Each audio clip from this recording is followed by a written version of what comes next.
In this video, I will guide you on how to fix Instagram "You've reached your daily limit" error in 60 seconds. The first thing you want to do is launch open the Instagram app on your device. Now tap on the profile icon at the bottom right corner of your screen. Then tap on the three lines at the top right corner. Now scroll down and find the option of time management. Select that. Here find daily limit. Select that.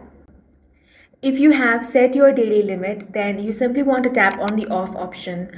Or if you have selected a short daily limit, then simply increase it by selecting 1 hour or 2 hours. But to fix this error, you simply want to select off for now, then head back. Now you should no longer get the daily limit error in your Instagram account.